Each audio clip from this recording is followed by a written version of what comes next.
Welcome to the Leedz Edutainment Podcast, featuring in-depth interviews with people in hip-hop culture, based out of New England. Leeds. Talk about One for All real quick. We're going to talk about the 30th anniversary of In God We Trust. We're going to talk about One for All. Talk about linking up and creating One for All first. Well, basically, One for All was created, basically out of Pooh was producing, me and Jamal. We were all solo artists. You know, we go to the studio, everybody get their time to do what they was doing. He already had inroads to record companies and stuff through Masters of Ceremony and through Dante Ross, you know. So basically, we came together and did that. It wasn't no story of like a hard scrabble story of like being a group for like a number of years and struggling and knocking on doors and getting turned away. It wasn't nothing like that. You know, basically, we did a couple of songs that sounded good. Pooh took it downtown, and within about 6 months or so, we had a deal. So the album comes out. It's a classic, right? Pooh goes solo. You guys have to now make another album. Was there a lot of pressure on you guys to make In God We Trust and how it would sound? Well, no, we knew you knew it had to be stand up, you know, but that was the confidence in ourselves. I was like, yo, well, you know, I'm here now, so it wasn't like I went into the album scared or anything like that. Nah, I just knew that I had to keep on the path that I was supposed to be on, and that's what we did. So you make Punks Jump Up the Beat Down. It's a huge hit. You catch a lot of controversy from it being so-called homophobic remarks. Talk to me about dealing with that at that time. Well, you know, it wasn't really made for, homophobics. I mean, like when we were saying the word freak the flock flow, fuck up a faggot, that was basically talking about somebody soft. You understand? Somebody right. that was a half man, less than a man. That could be a homosexual, or it could be somebody that's just soft. You know what I'm saying? It wasn't a specific target at gay people at the time. I probably didn't know but a handful of gay people. So, you know, it wasn't no knock on them. I guess they took it some type of way, being that they probably was ridiculed by that word for so long, but it was never done with that intent. I think you weren't the only MC group saying that at the time, and that went on for a long time until it became until you start getting canceled and vilified for it, you know, and the rise of them came to power, and you know, Hollywood and entertainment, where if you didn't adhere, then you get shut down. So you have to kind of conform in a way, you know, right. And especially now with the cancel culture, good God, you say anything against them and boy, you're going to get shut down. I mean, shoot, nowadays, it's tight being a heterosexual. It's like, damn, I can't even say nothing. I put up a heterosexual post one time and people said it was anti-gay because I put up a heterosexual post. Even like rap dudes, I think Questlove has said something about it. I'm like, man, knock it off, man. You know what I'm saying? Like, don't be kidding my life with that bullshit. Word. Right. Mm-hmm. Right. So 30 years, looking back on it, what was some of the highlights of making In God We Trust, if you look back on it? Some of the highlights was, you know, just being down in the basement, putting the stuff together, putting the beats together, you know, putting samples and, you know, just getting the whole function going. Who was producing on that? Lord Jamar Diamond D? Who were you? On God We Trust? Yeah. We all did, you know. And before what I said, that wasn't no knock at Questlove anyway, because that Quest is my man. I was just saying, when I said get off my line, it was other dudes, you know, like, but you know, like it was Diamond did some joints, you know, we did a lot of the production on that. Like I said, we had got some equipment. We was in the basement, and we just was recording and just spending like days down there, just writing and recording. That's dope.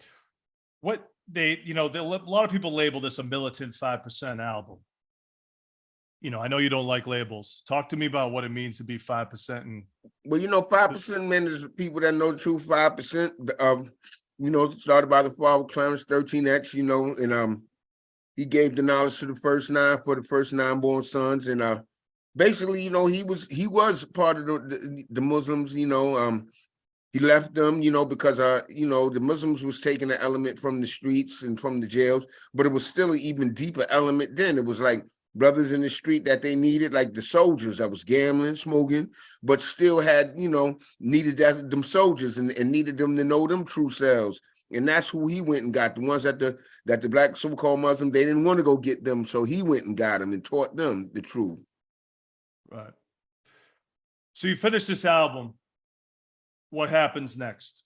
After that album, then we toured on that. Then I came back and I said I'm gonna do this Wild Cowboys thing. That was my Bronx family album. That's when I was living and moved back to the Bronx. So basically that was I had a lot of Bronx producers on there. Buck Wild, Father Time, Minnesota. Who else was on? Money Balls was on there. Diamond. My OG, Sean Black. That was just. Just going into that era. That was on Loud Records. Yeah. Why'd you call it Wild Cowboys? You were kind of ahead of your time with that one. Because I feel like if you called it that now with all the western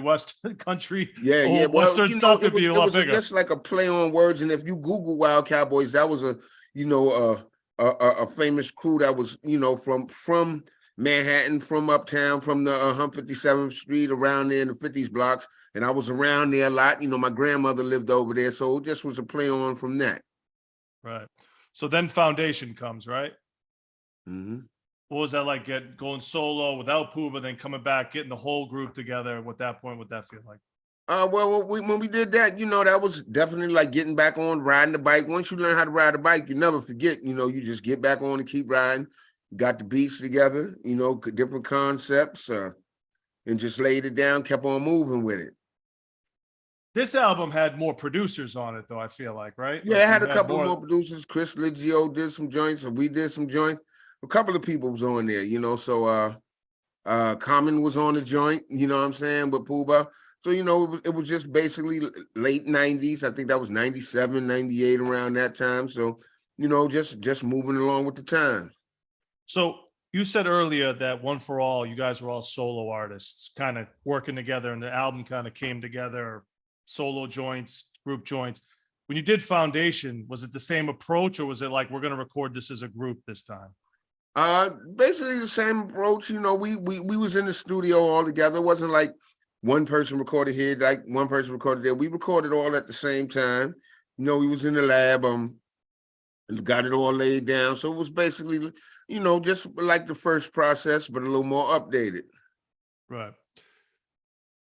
After this, this is actually, I'm a promoter first in shows. I actually meet you guys later on the Fire in the Hole tour you guys did with Brother Ali. I don't know if you remember that. Mm-hmm. So that's what I became a promoter. That was like the third show I booked, and you guys did that show.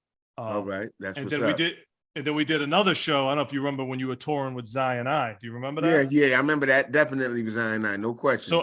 So that show with Zion I, you got in some trouble on that right before that tour, and you were on the mic saying, I might be going away for a while. They tried to lock me down. Yeah. That was. Can we talk about that? Can we talk about what happened? Yeah. That was. I forgot exactly the situation. I know I had some police contact though. I think you had to go take a little trip. That was with the gun. I think I got that was when I had gotten to that shit uptown with the gun. Yeah, somebody had ratted on me or whatever. Can you talk about that? I had to sit down for a minute. It wasn't the greatest. You know what I'm saying? Rikers Island. Like I said, I don't see like when these kids talk about jail and this and that. To me, it was whack. I ain't have no problems in there. But if you like going somewhere and somebody telling you what to do, or going to bed at a certain time, getting up doing some bullshit, seeing that somebody get their head knocked in every day, hey, Rikers Island is the place for you. Word. Oh, that's not for me. Mm-hmm. Is jail where you became a wine fan?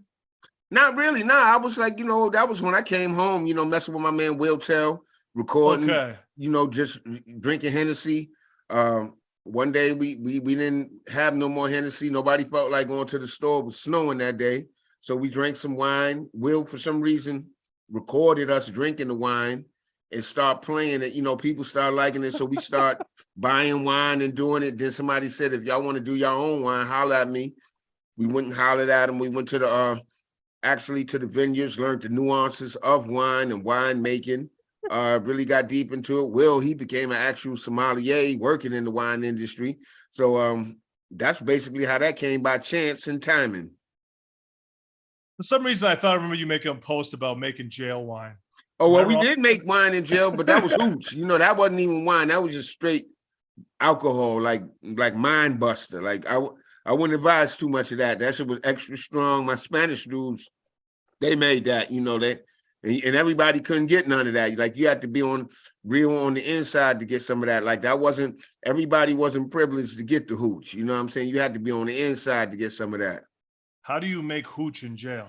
Yo, they did something, man, where they had, they saved all the fruits and the sugars and like one of the toilets in the back was cleaned out and you couldn't use that toilet because that was the storing toilet and they let that shit ferment and somehow, it became, we drank it Christmas Eve and wrecked the house and they came and they came and had the search team come and they came in about 2:00 in the morning and wrecked the house. We had to clean it back up. About 5:00, they came and did the exact thing again. So like, if you like shit like that, like Rikers Island was the place. Again, not for me. Yeah, I hear you.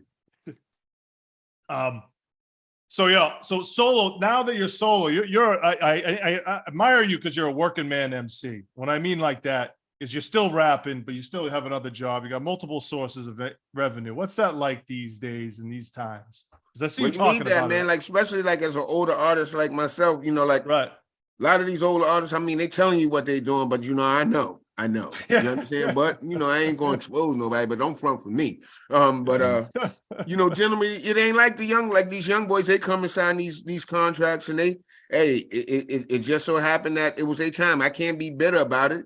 Like a lot of the older artists, they kind of bitter. I'm like, listen, you want to be bitter, be bitter at your mother and father for having you 30 years too soon. You know what I'm saying? Be bitter at them. Don't be bitter at these young boys, because if I was one of these young boys, I'm gonna be doing the same thing. And respect comes both ways. Like you got to respect these young boys too if they respect you. Like if you're old dude and you rhyming and you sound trash, you don't need to be rhyming. You just ain't gonna get respect on respect, man. This is the real world, man. Nobody want to hear that shit. You know what I'm saying? Like if you ain't up to par, just stay in the background. Word. Mm-hmm. You're very vocal about I see your Instagram. You talk about a lot of stuff. You don't just talk about music. There's a lot to you. There's a lot of layers. I've also seen that you've gotten in trouble and kicked off Instagram a few times. You're back, you're off, you're back, you're off. What is getting you kicked off? What I don't know, because I'm looking at other people do posts and like I got kicked off for reposting what somebody else posted and they kicked me off, but then kicked the person who had the original post off. I'm like, damn. What was the post? I forgot what it was, but it wasn't even that bad of a post. I had done much worse stuff and said much worse stuff. But for some reason, man, like, I don't know, like once you, like the community, like it's that community, man. I don't know who's the community. I offer to sit down with the community because I said, obviously your community and my community, we not the same community. You understand? Somehow we got to disconnect. And I just would like to see who's the chair of your community. Like why is what you say the rules? Like, you say it's offensive. My community says it's not offensive. Now what? Now we at an impasse now. But being that they're the controlling power, they keep zapping me. Like I had 175,000 followers. Now like I got like 4,000. So if frankly, if I didn't have to use Instagram for like this music and stuff like that, I would shut the whole shit down because I don't really like it anyway. I just use it for that basically, but like it's some real cornball. Like it started off good, but now it turned into some cornball. The community. Yeah, the community. Seems like the community, the man, the system. Yeah. Brand Nubian and you have been fighting this. Like sometimes I'll make a post and I'll get a message from the community, be like, yo, you getting close. I'm like, damn, here we go. Calm it down. Yep. Calm it down. Exactly. It's getting a little crazy right now. Exactly. Mm-hmm. That's some funny shit. Word. Yeah. Well, Sadat, man, I really. Oh, real quick, we mentioned Dave Trugoy, De La Soul. The passing of this. That was bad, man. It's like I didn't realize he was sick like that. Like like I seen something where he said he had to wear a life vest, like in case something happened to his heart, it could shock it back into place, man. And like I didn't know that. That's why, man, I tell a lot of my people, a lot of older people, like a lot of my friends for older rap, like do some type of exercise. Like I try to get in there at least 4 to 5 days a week, man, and just do something. Good. Even if you get in 20, 25 minutes and just move your body around, something to keep you active. That's why I'm glad the job I got keeps me on my feet. It ain't no chairs in the part where I work at. So you on your feet for literally 7-8 hours a day. I usually play my newest album in there, The Science of Life. I put that on there and let people hear that. And hey man, I try to stay active.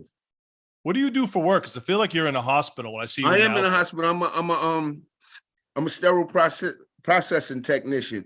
And like I tell people, I didn't stumble on to this. Like I went to school for this. You know what I'm saying? Sure. I went to school for 6 months for this and studied 2 big, thick books, man. So, I had to study for that and get certified. So that means I could work in Duke Riley Hospital that I work into. I can come into New York and work in Mount Sinai.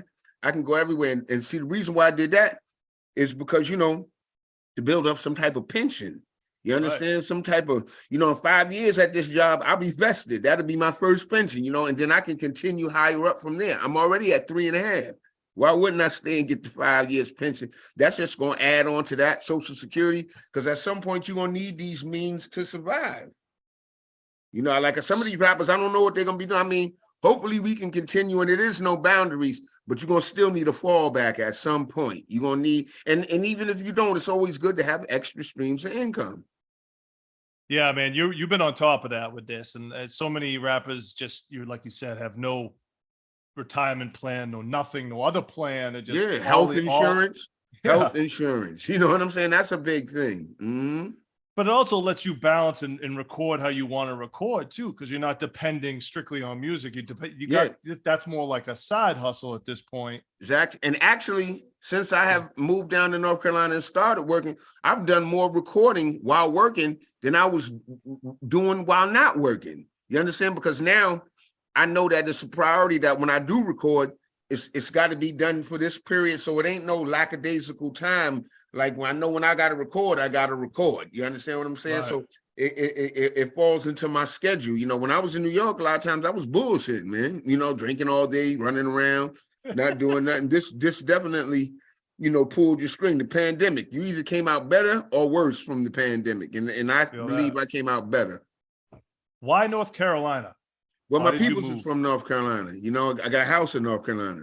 So, I'm down here, set up the roots, and it's been good. I miss New York, you understand, but I go back and forth to New York. It ain't going nowhere. I'm definitely, I go back and forth. In fact, sometimes it's getting worse. The only thing North Carolina don't got that New York got is you can smoke weed in the street. You know what I'm saying? Sure, that's coming. Yeah, it's got to be coming because New York is wide open right now. Mm-hmm. Yeah. Well, Sadat, I appreciate your time. I know you're busy. You got to get to the studio. But anything you want to plug or anything at the end here? Yeah, well, I just want y'all to check out the Science of Life album. Go to my page, Sadat_Dottie_ Science of Life is the new album. I got a couple of videos out. Tomorrow on Valentine's Day, I'm premiering another video, Halal. And basically you'll see I'm still moving. I'm still doing features.